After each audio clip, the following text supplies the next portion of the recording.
And good evening, everybody. I'm saying evening because in the UK today it is the 8th of September 2023, and we're getting really, really close to Christmas. And although that means, you know, certain things to certain people, for me this year, it means something totally different.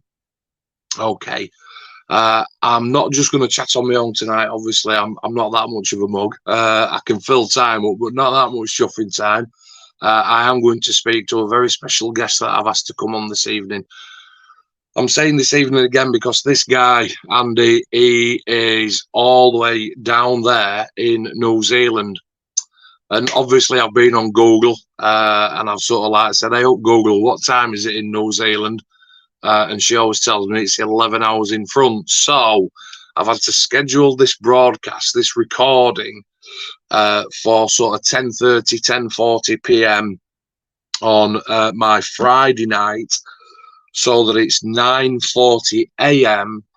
on Saturday morning in New Zealand, because obviously, you know, I can't do it first thing on the morning because it'd still be like next morning for Andy, and it all sort of gets a little bit mixed up, if you will.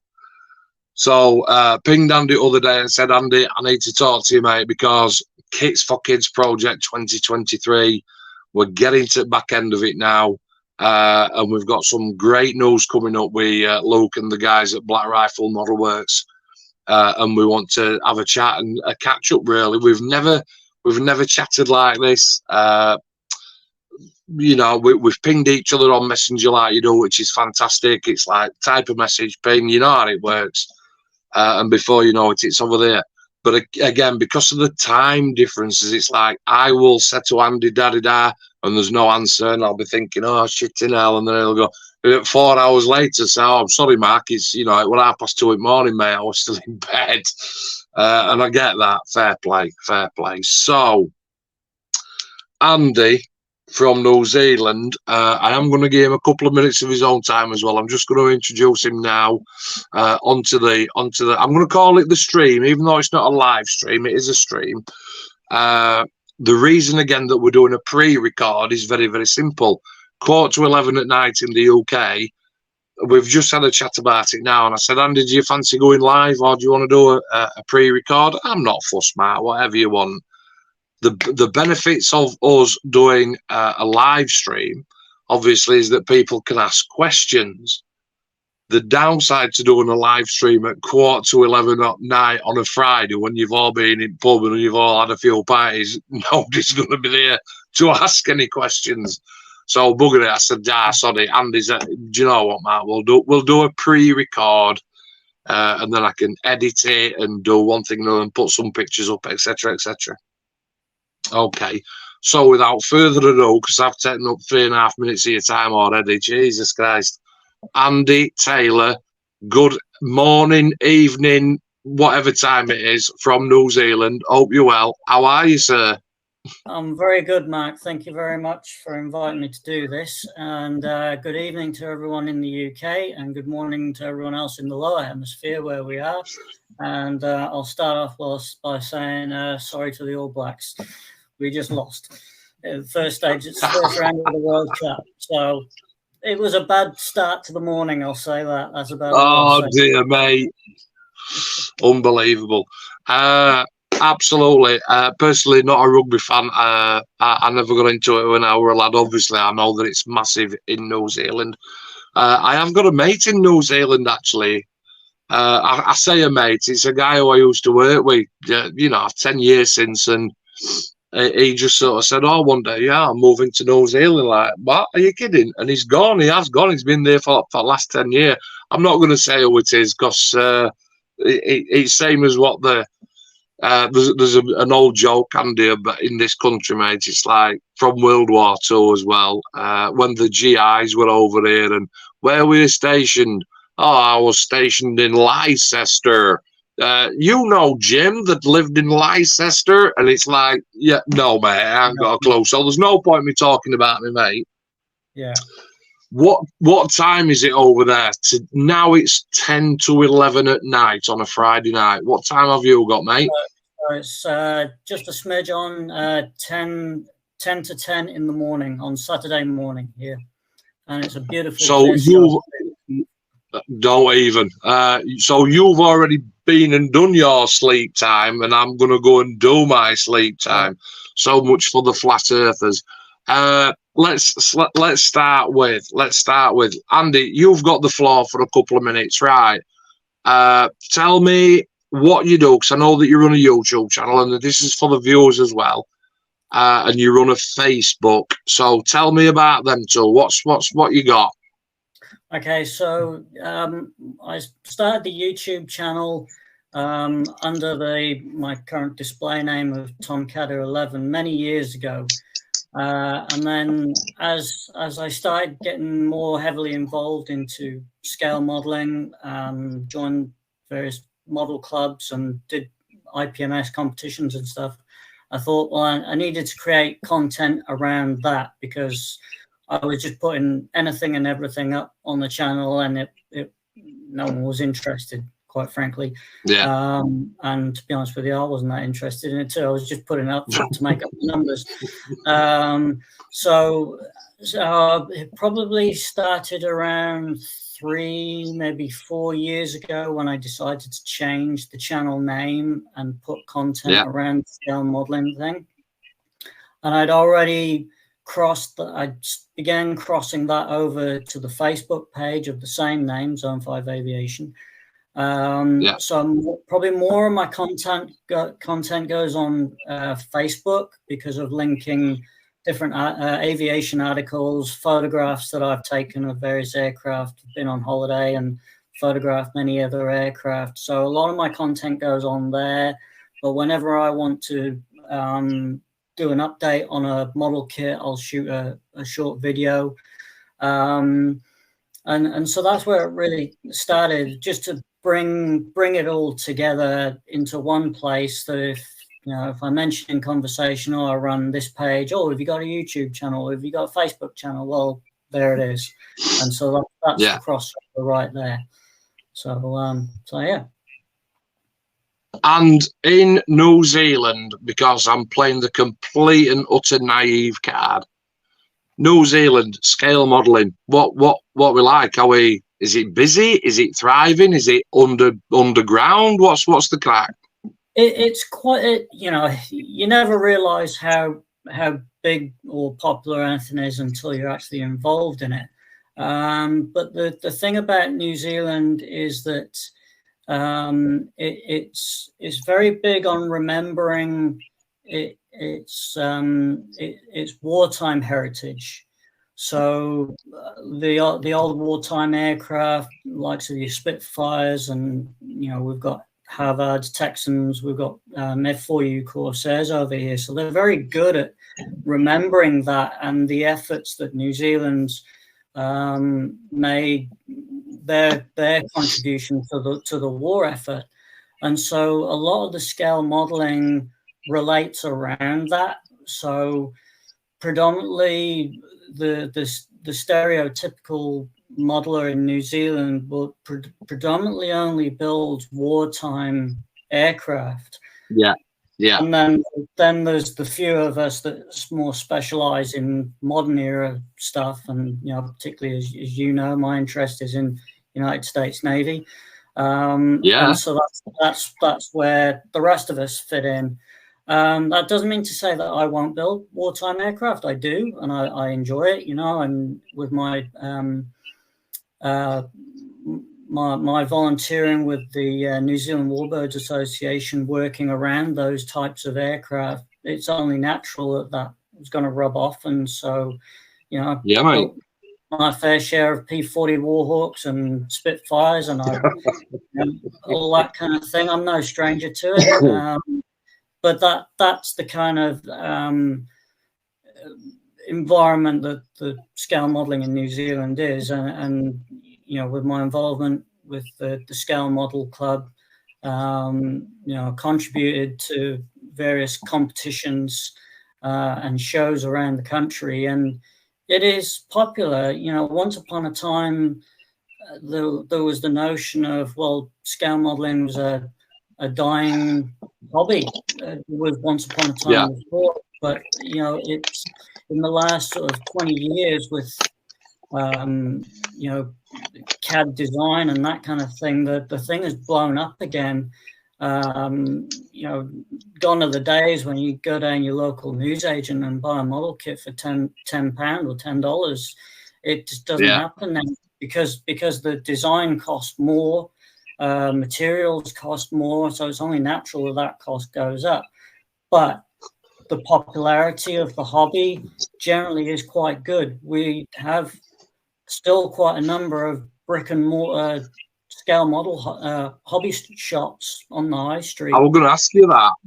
Yeah, so it's still a popular. The only thing I will say is that the majority of kits that high street stores stock are your sort of lower end type kits that are more affordable to the lower income, right? You know, it's not every day that I can be able to afford a $150, say a 70 or 80 pound model kit, but I can.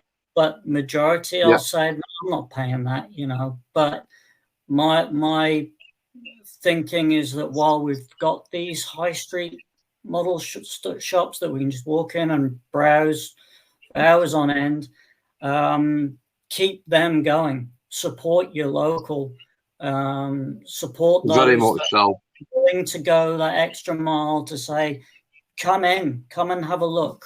Come and buy. So I'm all for supporting, you know, the high street stores because we don't know how long they're going to be around. You know, the world's in a crisis, financial crisis right now, post-COVID era. So support them because we don't know how long they're going to be around. But same again, still look for those bargains online because they are there. But if you can get the model kit you're looking for and pay a few quid more just so you can get it, like, you know, finish work, go to your local, you can get that kit in your hands that day rather than waiting several weeks for it to arrive from overseas. So that's cool. You know, the modeling scene is thriving here, and I'd like to think that it's thriving elsewhere in the world as well. Brilliant. Where does the love of the US Navy come from? Did you have family that served, or? This potentially could be content for another video, but the bare bones of it is from my father was in the Royal Air Force, Queen's Air Force, and I will always refer to it as the Queen's Air Force, despite the Queenie being gone now. But so I spent all my younger years growing up around aircraft, but my love for US Navy aviation, and it's very cliche, I know, but it comes from I know what you're gonna say. Go on, say it. Yeah, it comes from the movie Top Gun. Yes. And I am not going to talk about the movie. No, do you know what? Right, listen, mate, that movie, right? It obviously, when it was released, what year was it released? The original Top Gun. It was made in 1985 and released in 1986. And back in the day, the whole world had a different perception on everything. Now, when you look at it, people describe the movie in a completely different way to how we looked at it when we were younger, because I watched it, and you know, when you've got when you've got that and thrusting burners and tight turns and missiles and a hot chick, you know, and bikes, and you think I'm mental. I'll tell you, when I fly, mate, absolutely. We looked at that movie. Go on. I tell you this, there is not a day goes by that I do not play Danger Zone on the radio. I love it. As cheesy and as corny as some parts of that movie are, you can't deny the soundtrack is epic. And soundtrack brilliant. Flying imagery in that movie is fantastic. but that's let where my me comes from. let me fast forward you, because obviously you've seen the, I'm going to say the new Top Gun, the Maverick one. What did you think to that, mate? I thought it was fantastic. It was. Yeah. I can talk to you when we're offline, and maybe this could be another video someday. But it was from my experience from the first one, and things that have happened since what happened when in my younger years. It was like that movie was talking to me. It was. Yeah, I get you. It was talking right here. It had, and I will say this, that in comparing the F-14 Tomcat to the F-18 Super Hornet, the Super Hornet does not have screen presence. It just doesn't have it doesn't. screen presence as the F-14 Tomcat. The Tomcat was such a big airplane that it just filled the screen. No matter what angle you photograph it or film it from, it just fills any lens camera possible. The Hornet, it's been put on an Atkins diet. You know, it just doesn't have the same presence. However, the movie people did the best they could with it, and they did a fine job of it. I love Top Gun, mate. The original one, I absolutely love it. And when I know we're going off the beaten track here, mate, but when the rumours started coming out, maybe 2 or 3 years since that they're going to do a Top Gun 2, I sort of got that little bit of excitement, and I thought, I hope this is good, because there's nothing worse than when they do a number 2 and it's shit. And I went to watch it at a friend's house because he's got the big screen TV, and I absolutely loved it. And not only did I love it, but I brought it home on a memory stick and stuck it in my telly for my missus to watch. And again, let's be honest, it's masculine, it's aviation, jet fuel, tight turns, pulling G's and all that stuff.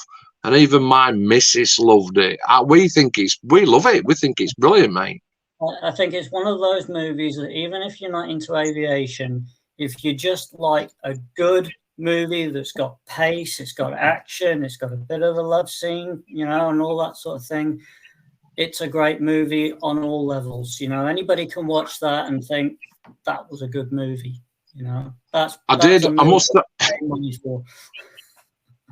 must admit there were a couple of cheesy lines in it, but I'm 30 years older now than I was when I watched the original one.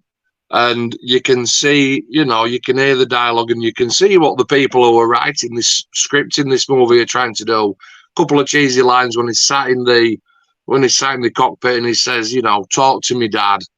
I get it. It's because it has to reminisce back 30 years.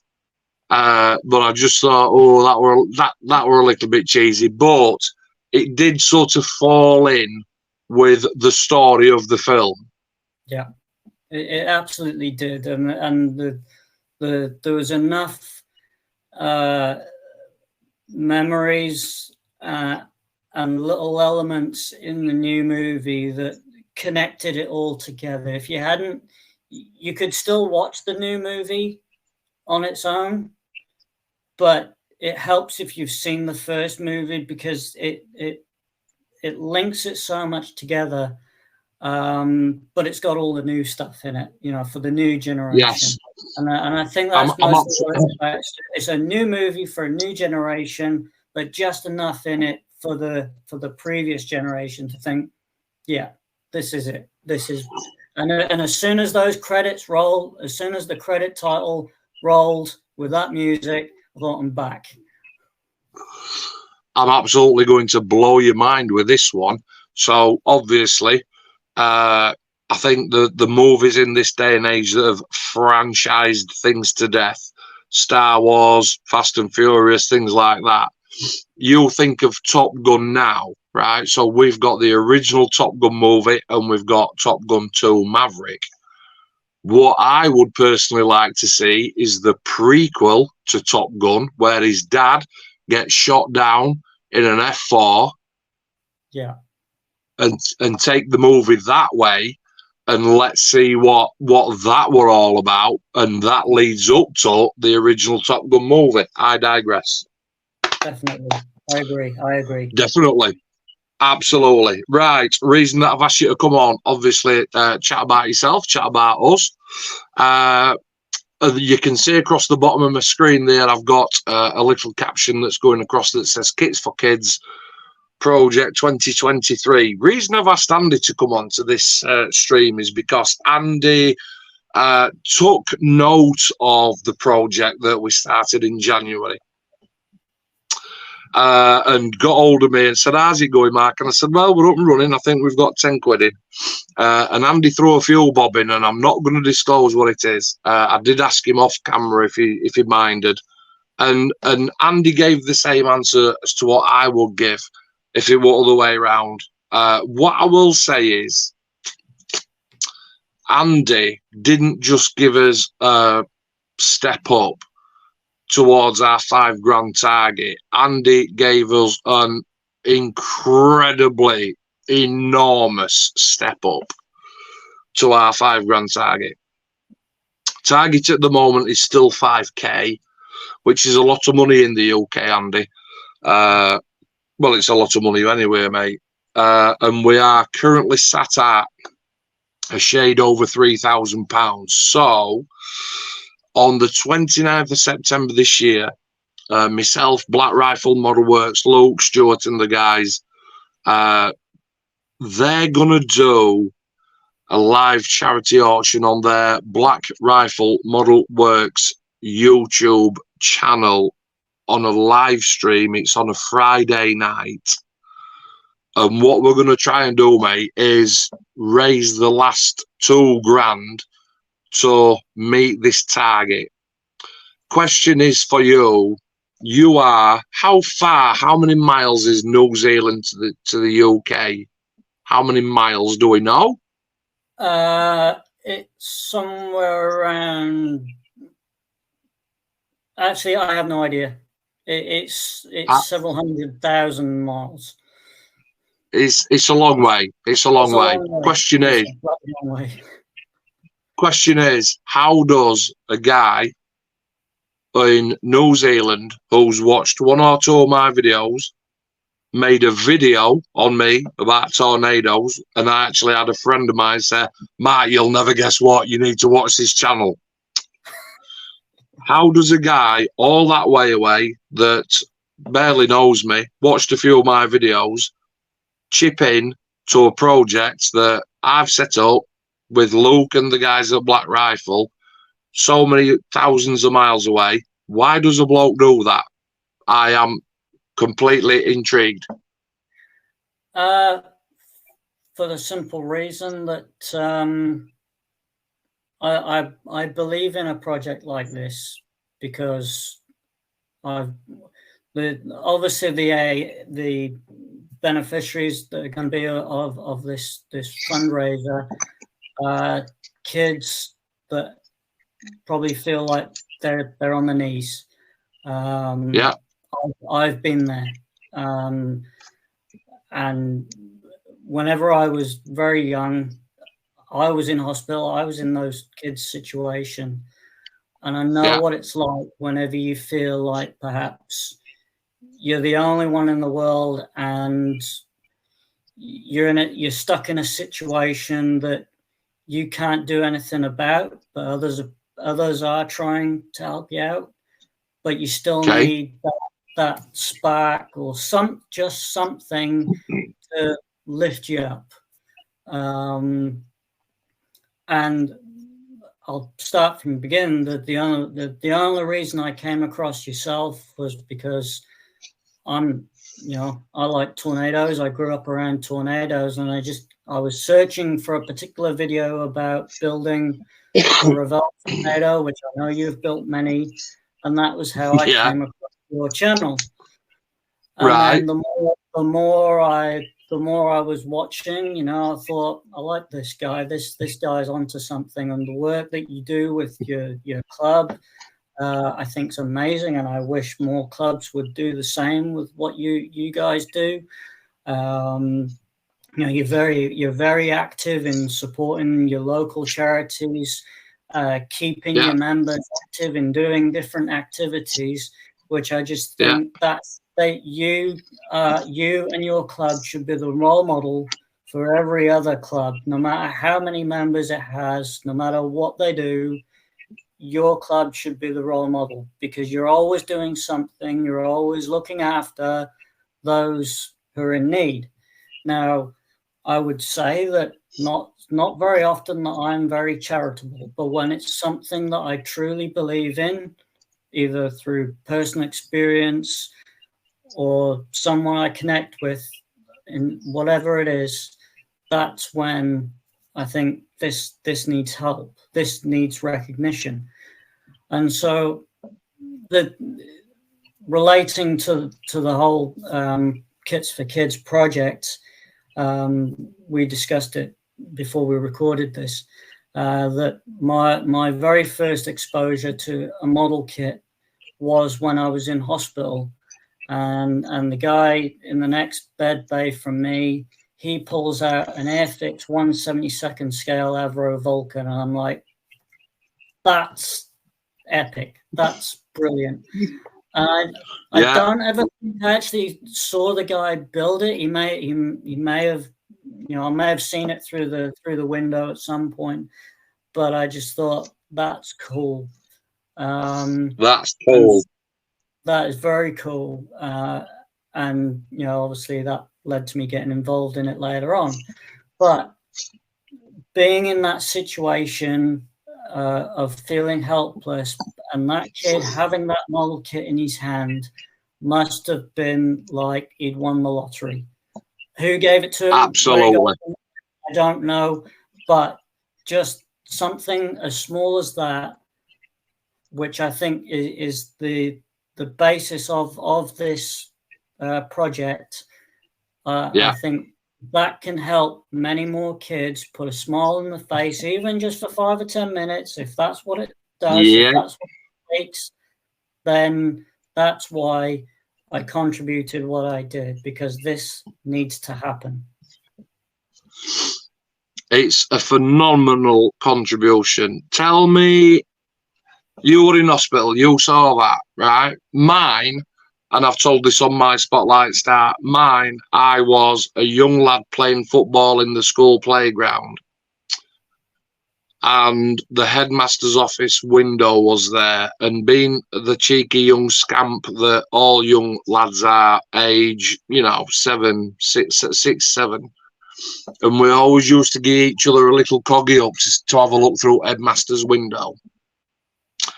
And my headmaster back in the day, he got what I now know, what a 1 in 48 A10 Warthog in his window, fully muscled up. And, you can look back, and it's a question I'll say to you, and it's a question that I do ask on Spotlight Star. What was the pinnacle moment that you thought, holy shit, look at that? And you know what, Andy, you might not be able to answer. There's just something inside a young boy, a young girl, whatever, and it just absolutely instantly connects that person to what they are seeing. Yeah. And you're drawn in. Well, for me, it wasn't the scale model, but that was certainly an element as to why I got involved in scale modeling. The scale modeling for me, or the spark, was certainly seeing that model, and I thought, if he can build that, then I can.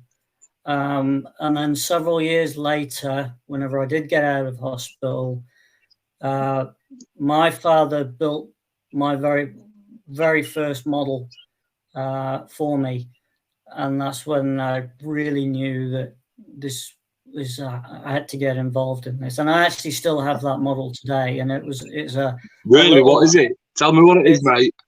I think I'm not sure exactly what scale it is. I think it's like a 1/400 scale something, but it's an XB-70 Valkyrie.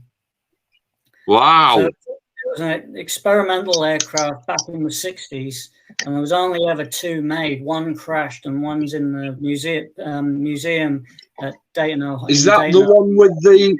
Is that the one with the delta wing and the really long neck? Yeah, it was designed Canards on the front. That's right. Yeah, that's it. It was designed as a Mach 3 supersonic strategic bomber. Yes.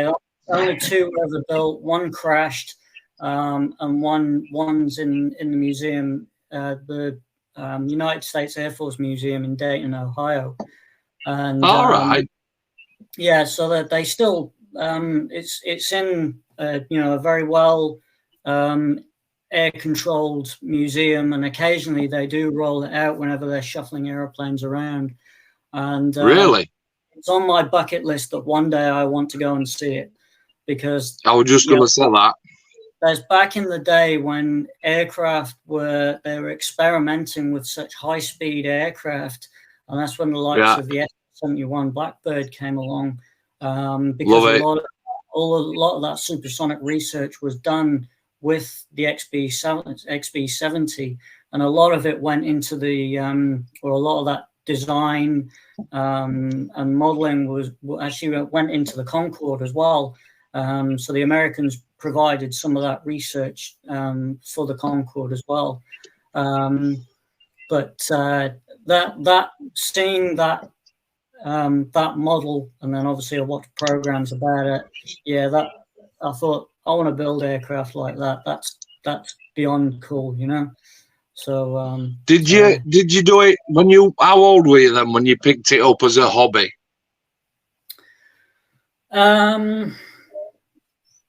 It was probably whenever I was around probably around 7, 8, or 9. So I was in junior school, and the very first model that I built, that I can remember, that I built myself, and it is very stereotypical of me, and it was an F-14 Tomcat.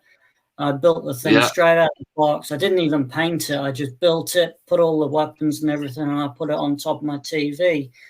A couple of days later, I came home and found it in pieces. So I was devastated. But what happened? So I think my mum had been cleaning my room or something, and she accidentally knocked it. And but hey, worst things happen at sea. But on my spotlight star, I get asked the same question, and one of the first models that I got were a 1 in 32 Tomcat, and I did exactly the same. Airbrush, what's that? Painting, what's that? I think I painted it with literally emulsion, Andy, and did try and put the decals on as far as I can remember. Took it to school for a show and tell.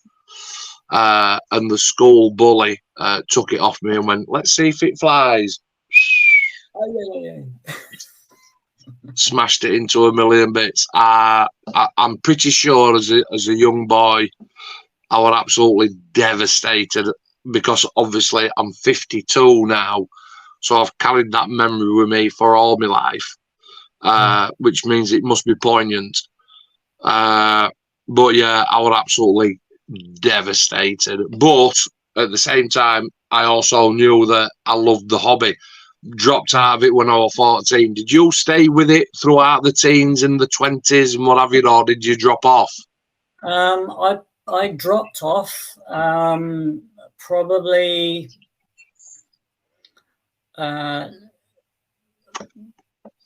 probably in my mid high school years. As study gets more comprehensive, and then rolled into college and my apprenticeship and my early career days.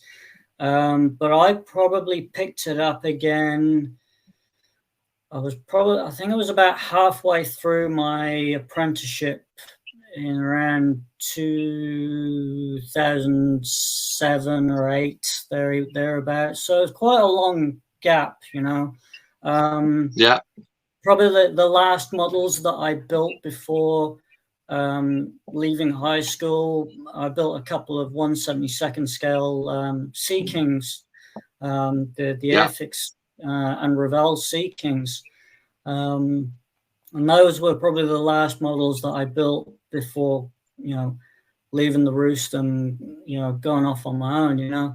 And then, yes, I picked it up again about 07, 08.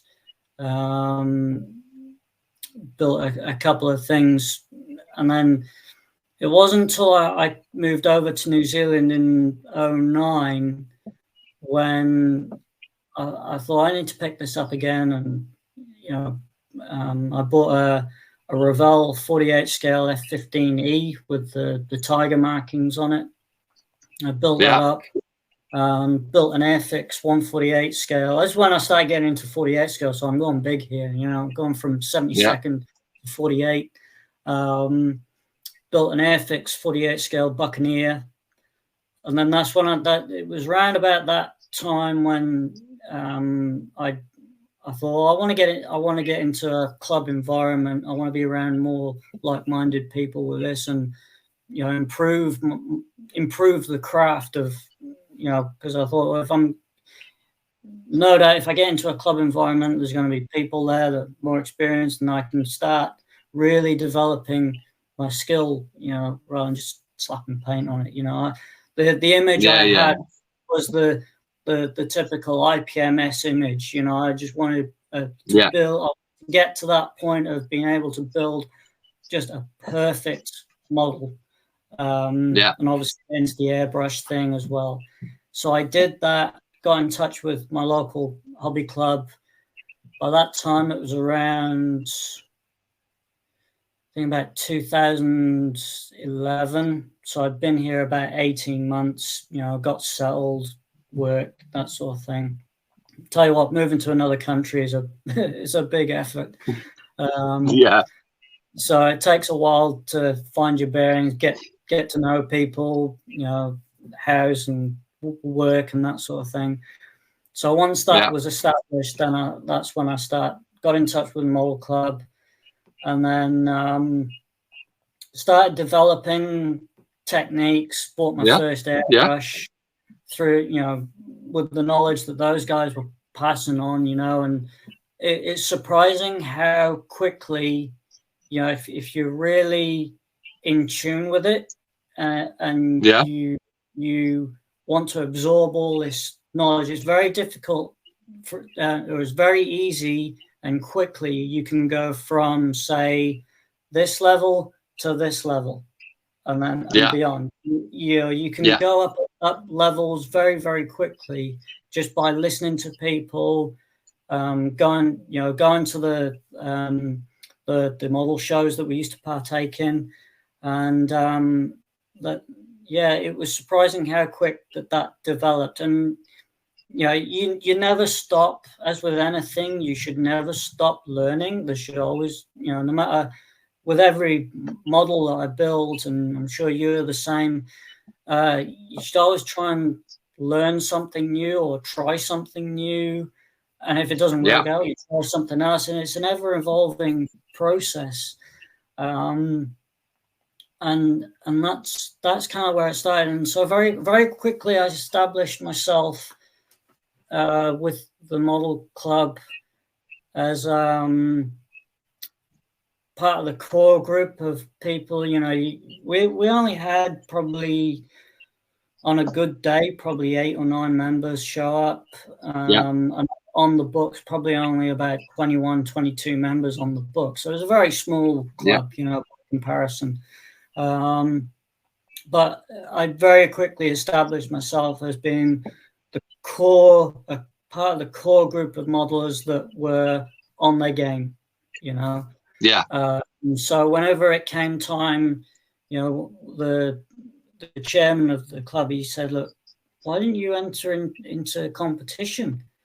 And I said, well, you know, I'm not, as I keep saying, you know, I'm not all about me, you know, that's just how I am, you know. Yeah. And so I said, I'm not that guy, you know. As much as I like to try and get a perfect model, I'm not worried if I miss this detail or that detail. And so I thought, well, you know, what have I got to lose, you know? And so I entered into competition a few times. I didn't win anything, but I placed within the top 5, you know, on average, at least within the top 10. Yeah. But I very quickly fell out of love with it, because you're always in a cycle. Whenever you go to shows, and I'm sure you're experienced in this, but you're always fighting yourself, because you're always fighting, oh, I've got to get this model done by this date because we've got this show, or I've got this club. And then you go to the show and you spend the next week or two fixing all your models that have broken because of you transported them. And try as you might, as you know, Never works. It never works. You always lose the odd pedo probe, a missile here and there, landing gear. Yeah. And so I very quickly fell out of love with it, because I thought, if this is what I've got to do every time I go to a show, I don't want a bar of it, you know. No. But I had to give a bar of it, because within 3 years, I was with the club probably for about 7 years.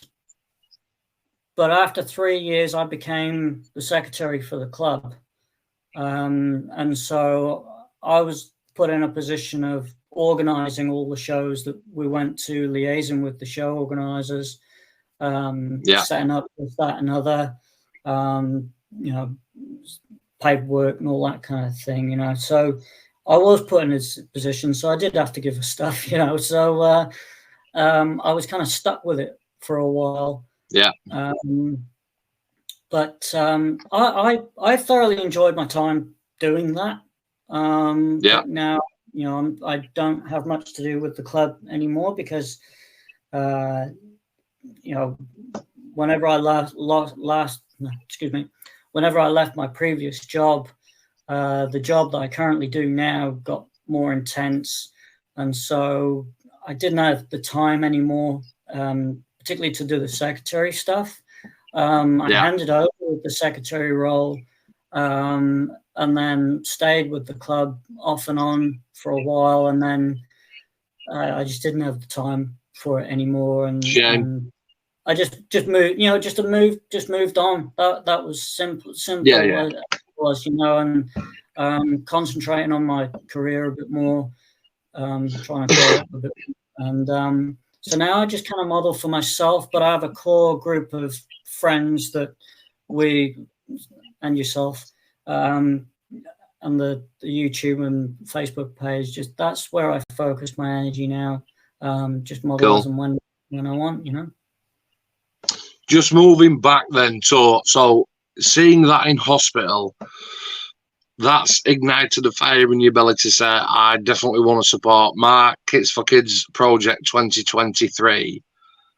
One of the aims that we've got from this, it's almost like a double-edged thing, Andy. So on the one hand, we want to give 500 kits to kids this Christmas who are going to get bugger all or next to nothing.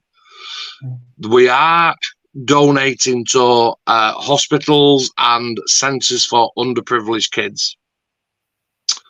The hospitals, we can't decide on whether the child that receives a gift is underprivileged. There might not be, but we're not going to discriminate because the parents are poor or wealthy or well-to-do, whatever. We're not fussed about that. This is where the other side comes in.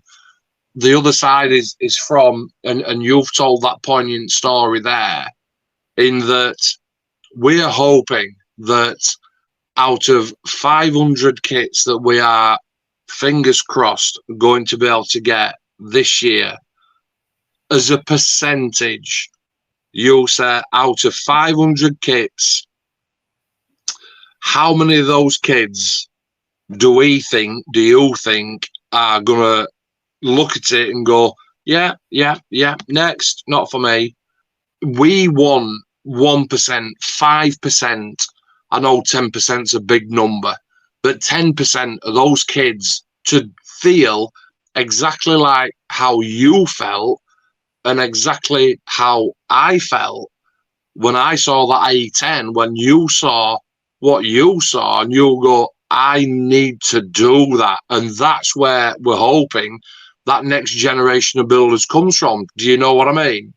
For sure.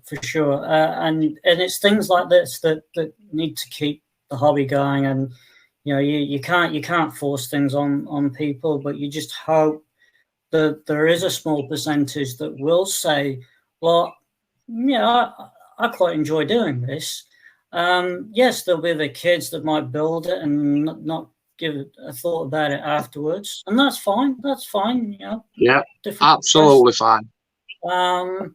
But yeah, it'd be nice to think that the next generation will carry the hobby on, because it is a great hobby. It takes you into a different place from the rest of the busyness of life. But it's going to do some good. There's I can't put a number on it, but there will be someone out there that will pick that, the day that they get given one of those kits, no matter what it is, they'll run with it. I'm sure they will. There has to be. Absolutely. We are aiming to do 500 Airfix starter kits. We're coming up to the back end of the program, the project, very, very soon.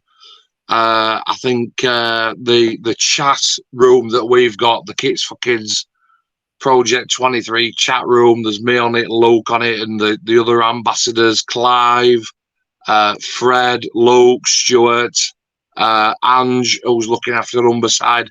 So we've all picked a specific place where we're going to get those kits sent to, or to our houses, and then we're going to go and distribute them. But we're looking all good, and like I said, mate, it's just that final push. The charity auction Friday the 29th of September on Black Rifle Model Works YouTube channel starts at 8 p.m. There is a list up at the moment. They've got 69 kits that they've had donated. There's a list of all those 69, and we're just hoping.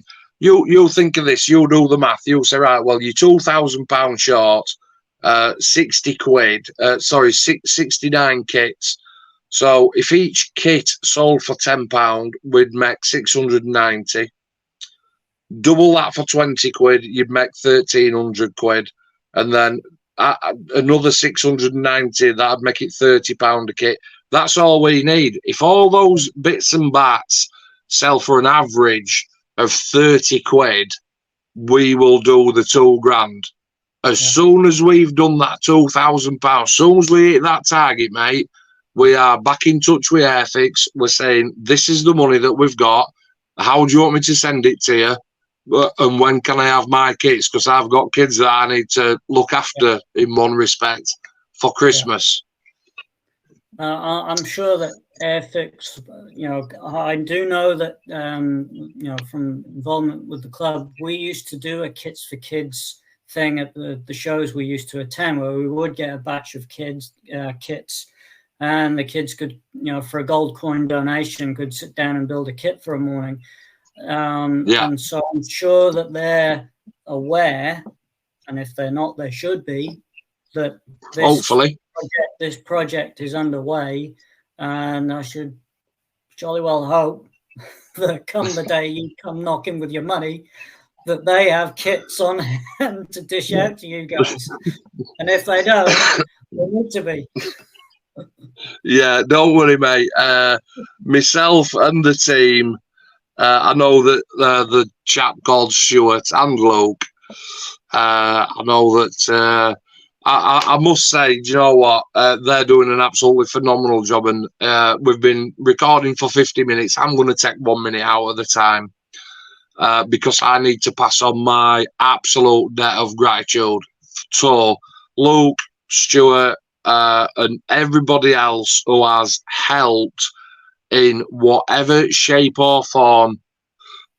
Clive Brewer in London, Fred Foote in Scotland, Ange Liddell in Humberside, Luke and Stuart in the Midlands area. And do you know what? When I first contacted Luke and said, I've had an idea, mate, can I run it past you? Yeah, of course you can. Run it past him. And I said, what do you think to that? Do you love it? And he went, no, mate, I don't. I said, no, sorry. I said, do you like it? He went, no, I don't like it. And I thought, oh, shit. Right, okay. He went, I don't like it. I love it. Yeah. And this is where the minute of gratitude comes, because without, and it does take some time and effort, without Luke and the lads who've absolutely literally run the project from their houses, I certainly wouldn't have been able to do this on my own. I wouldn't have had the exposure that those lads have given this project. I wouldn't have had the connections or the field of view in viewers and Facebook people looking in, the same as what those guys have got. I needed a pretty big hitter, if you will, that could stand by me and say, I'll tell you what, Mark, we love this. Count us in. And I have, they've been absolutely phenomenal in the help that they've given. And I've needed it. Yeah. It's coming to crunch time now where we're having to say, right, okay, let's get this thing wrapped up for this year. But without those, Andy, I don't know if do you follow the Black Rifle YouTube channel there? I'll be honest, no, I don't, because I just haven't gotten onto it yet. But you know, the only exposure to I've had is through yourself, through Mention It. But I've got no doubt that those guys are doing everything that they can to help you out and help absolutely superb. You know, my parents have got experience in running charity events whenever we lived in the UK, and it doesn't, you can't do it on one or even two people. It needs a team of people. No. And you've clearly got the right people in place to do that. They're brilliant, mate. So in that kind of vein, I'm going to throw it back to you. Go on. Where did the idea for this start for you? When did the light bulb come on to say that we need to do this? For kids. Correct. It's dead easy, mate. Absolutely dead easy. And I do love telling the story. So last October, November, my commute to work is, you guys deal in kilometres, don't you? Correct. So 30 kilometres, right? 20 miles. Miles as well, having lived in the UK.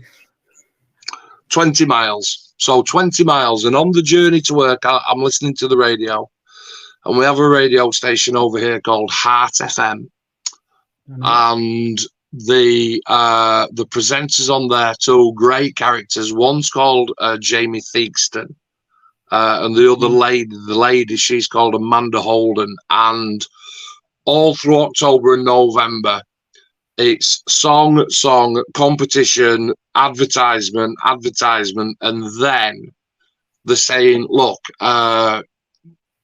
there's loads and loads of underprivileged kids this year that aren't going to get any toys. When you go Christmas shopping for your own children, if you wouldn't mind, because you know you've lived in the UK, we're very polite.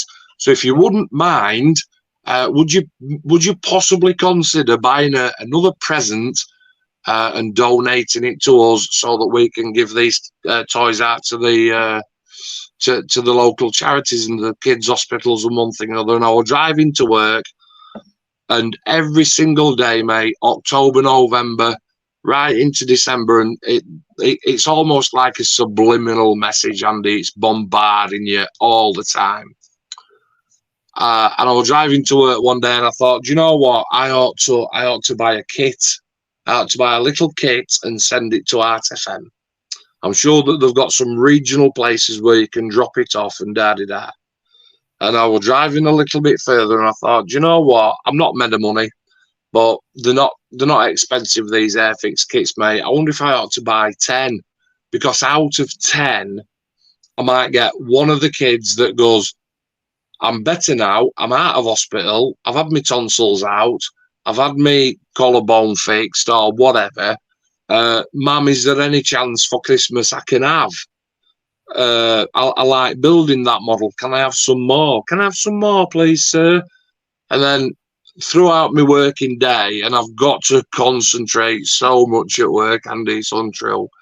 And I'm trying to concentrate on work, but constantly, mate, in me, and I've got go shopping, buy a toy for a kid, and I'm thinking, I wonder if I can, instead of buying 10 kits, I wonder if I can get my club, Sesco and Emsworth Community Scale Model Club, to chip in, and we can buy 100 kits. And I'm not kidding, mate. By the time I got home, you know, it had turned into 500 kits. I chose Luke, who I wanted to speak to. I rang him that night. I said, I'm literally bursting at the seams. I've got an idea that I need you to listen to, mate. And it all took off from there. I'm the same as you, mate. Listen, I'm a loud guy, right? Everybody knows it. But I don't want fame and fortune. I don't want a medal. I don't want Jack. I don't want nothing. I do not care. What I care about is that I was in hospital when I was 14. My mum and dad brought me a little battleship in to build, and I absolutely loved it. Because back in the day, when you had your tonsils out, you were in for 2 weeks. Yeah, yeah. Now you're in for 2 hours and the scooting you're off. But it weren't absolutely conveyor belt. It weren't the fact that I didn't feel love, because I've had that all my life off my parents. It was that they got me something that one knew. I built it, I glued it together, probably glued my fingers together more than all else, like you do when you're that age. Right. But I want to be able to give children the same opportunity, the same adventure that I had when I was young in hospital. We're doing it for kids in underprivileged kids in centres as well. And it's just to put a smile. That's the goal, Andy. Put a smile on a kid's face on December 25th, 2023. That's it. Yeah, I agree. How's that? That's exactly what it's about. You know, it's not nice when you're down on a low, and it doesn't matter what it is. It could be a model kit, be something as simple as giving a kid an ice cream, anything just to pep them up, you know, as they did with me, just something just to put a smile, just to lift the spirit. That's it, mate. Yeah, and that's it. And obviously we're hoping on the other side, like I said, that 1%, 5%, 10% go home after their stay in hospital, recuperate to full health, live happy and fulfilling long lives, but do a bit of modelling as well. We're hoping that happens. Yeah, no, you're right. Do you know what I mean? No, I'm sure, Andy, that with the kits that we get, because Airfix starter kits, mate, I think there's tanks, there's cars, there's Spitfires, there's a helicopter. It's the ones that don't need glue.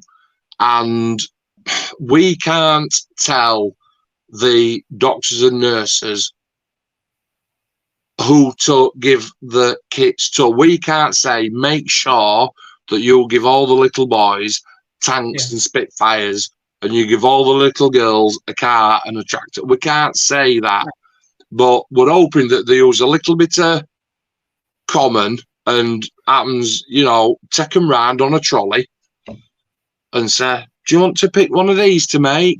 Because it's that simple. Yeah. With mum and dad. I don't know what hospitals are like today, you know, particularly in the UK. It's been a long time since I've been out of that environment. But certainly the days when I was in hospital, every ward tended to have a common area, and they called, you know, generally a play area for kids, and they would always set something up. So whether they do something like that, or give it to the kids individually, that's fine either way. But I think I do agree that it's a good idea not to be introducing the paints and the glue, because, you know, don't need it. It's not a good idea to introduce chemicals like that, even as water-based as they may be. But, you know, it's a good idea to go with the quick build edition of the kits, and you know, I really, really hope that it works. Yeah, mate, we chat anyway on Messenger.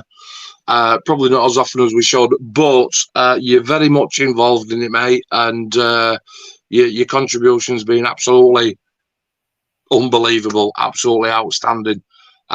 So watch the space, Friday 29th, and I keep saying it, Friday 29th September, 8 p.m.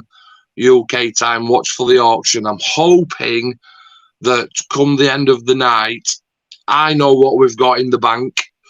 We'll keep a tally on what we achieve on the night, and trust me, and you know that I'll be having one eye on that money value going up and up and up, and I've got the old party poppers ready, because I really want to do it and beat that £5,000 on the night. It would mean, do you know what it's like? The kids who are going to benefit from this, it's like they're my kids. I don't even know them. There's kids that are going to go to school on Monday, or they're going to go and play out tomorrow, or in October, November, they're going to be hit with some kind of illness, disease, broken bone, tonsillitis, cut hand, bonfire night, like you know, that they're going to spend, some kids out there are going to spend some time in hospital this Christmas, and they don't even know it. Too many sweets on Halloween night. Yeah, mate, yeah. And I just want to, with the team, the people all over the country who are helping us do this, I just want to be able to say, Merry Christmas. It's not end of world. You're going to get better. Build this. It'll make you feel like absolutely fantastic. That's right. It's like they're my own kids. Kitsforkidsproject23, parked. What are you building now? What are you doing? Tell me. At the moment, I've got a project going. I'm building two models actually for a project. A 1/48 scale Tomcat, no surprise, and a 48 scale EA18G Growler. The reason why I'm doing those two, because this year marks the 30th anniversary. I think it's either this year. I think maybe a year out, but it's either this year or next year. But we're close enough anyway. But this year marks the 30th anniversary since the disbandment of the very first Tomcat Squadron, which was activated in 1972, 73, which was VF1 Wolfpack. They were the first Tomcat Squadron. So this year marks 30 years since that squadron was disbanded. So I'm doing. Is that the one with the? Is that the one with the red tail, white stripe, white wolf face? Yes. Yep, that's the one. Yeah. So I'm doing the Tomcat in the original high vis, gloss VF1 red scheme, and I'm doing a sort of what if scheme because, as I say, VF1 didn't continue post 1992-93. It was VF1 was gone. And so my thinking around it is that VF1 Wolfpack, we've got the EA18G Growler. I'm thinking Wolf, Growl. So I'm doing an EA18G in the original Tomcat scheme to... Sounds good to me, mate. Acknowledge the anniversary. So no wrong with that. Sounds good to me. That's what's on my table at the moment. And I've probably picked the worst kits to do it as well, because I'm using the Isolari kits and they're not the best, but hey. I have actually done that. Let me just have a look. I have done the Italieri 1 in 48 Tomcat. Yeah. What did I do with that? It's not over it. It's not in my cabinets, which means over the 7 years that I've been doing this hobby, it's probably found its way to the trash. Because it weren't as good as the stuff that I'm doing. Do you know what? I do need a 1 in 32 Tom. Have you done a 1 in 30? Yeah, I've built it. Yeah. Have you done a 1 in 32 Tomcat? I have one. In fact, yes, I have. I've got one that's currently in pieces, which someone gave to me in 1994. So I'm doing a reconditioning on it. But I have That's nearly 30 years since. I know, it's a long time, but I have built the Revell one, and I do have a Tamiya one in the stash as well. I do fancy it, you know. Yeah, give it a go. I do fancy it. The problem is I'm a tornado lover. Don't we? As you know. I am. Do you know what? I've got to. While I was driving home tonight, I know you are. While I was driving home tonight, I thought, I wonder if Andy's going to ask me any questions. And Andy's going to say to me, one of the questions Andy's going to ask me is, Mark, why do you love tornadoes? Why do you love tornadoes? Do you know what it is? I'm so glad you asked. I'll tell you what it is. It's a combination of things, right? Because I've got my cabinets over there. Number one, it's not over long as an aircraft. It's more squat. Number two, it looks like if it were a person, it's not obese, but it looks a little bit chunky, looks a little bit overweight. Number three, twin engine, because it needs to shift like fast. Yeah. And it needs those twin engines to get it going. Number four, the sweep wing is just absolutely incredible. Number five is the size of the goddamn tail, because it's just absolutely, when you look at it, and I'm sure you know, when you start there and you go like that, and you absolutely. But the last one why I love it, and this is the main reason, is because of the schemes on it, Andy. I've built 25 of these birds, right? And every single one's a different scheme. I mean, for Christ's sake. Do you know what that is one of the interesting things about the Tornado, that unlike particularly US Navy aircraft that have always traditionally been, probably since the late 70s, have all gone with that grey drab scheme. As far as I can remember, in fact, most of the Cold War era RAF aircraft have been in a lot of very attractive schemes, and particularly the Tornado, you say. I lived in Scotland at the time when Gulf War I started up, and I remember those tornadoes coming back into Lossiemouth in the desert sand scheme, and then you know, consequently in the grey and green camouflage and then other schemes and that. But the one that sticks in my mind, I don't know if you've built it, is the winter camo. You have built it.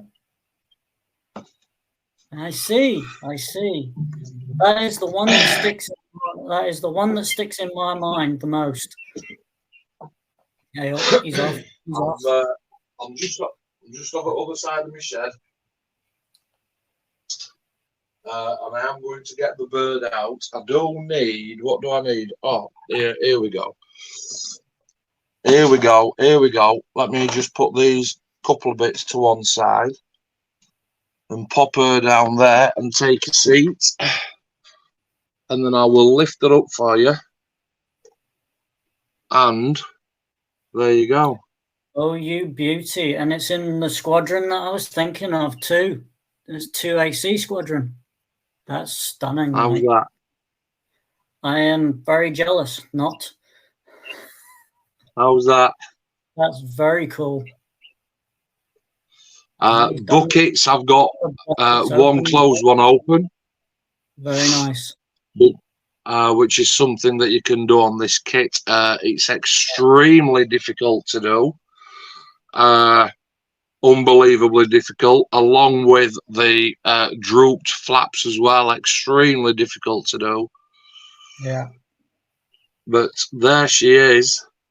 Yeah, that is exactly the scheme that sticks in my mind.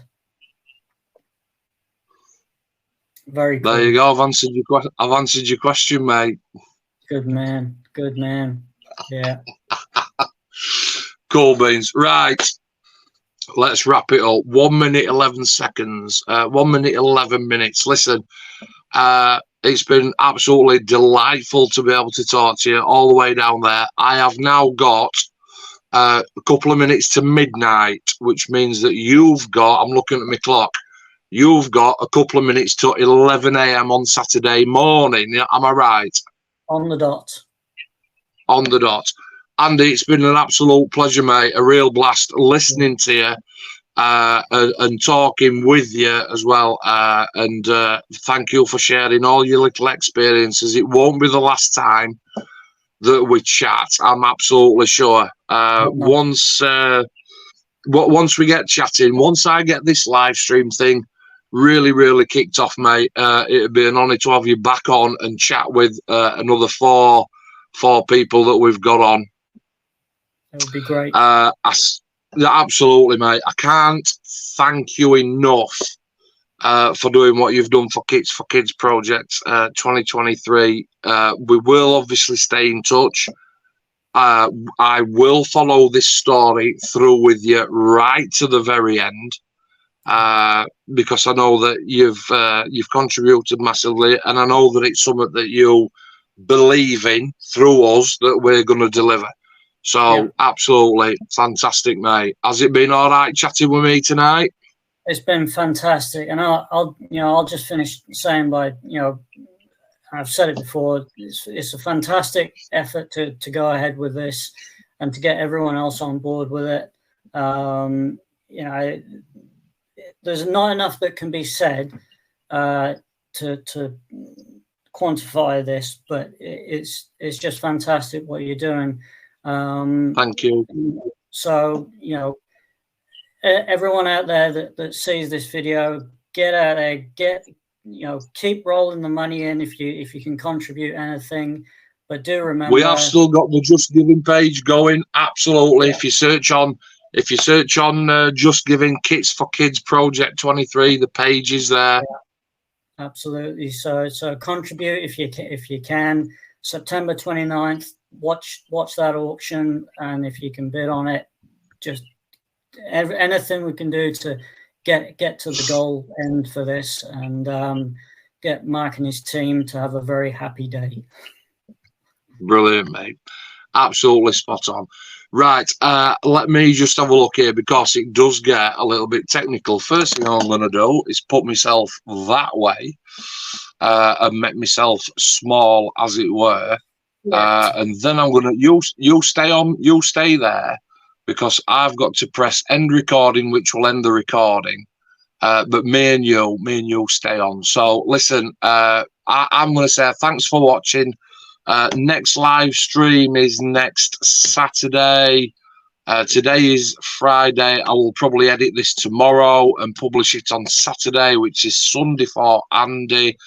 Andy, feel free to share it.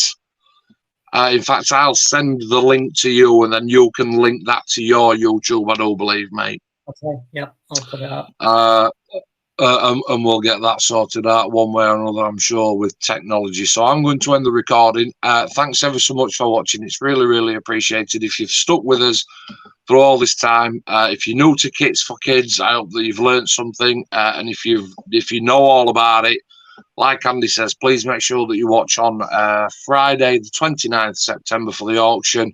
If there's something there that takes your fancy, dip in. All the money is going to help us buy kits for kids. That's the name of the bloody project. Okay, Andy, do you want to say goodbye? Goodbye, and thanks very much for this opportunity, Mark. And you know, let's get this on its way. No problem. You stay right there. I'm going to end the recording, and let's just have a little.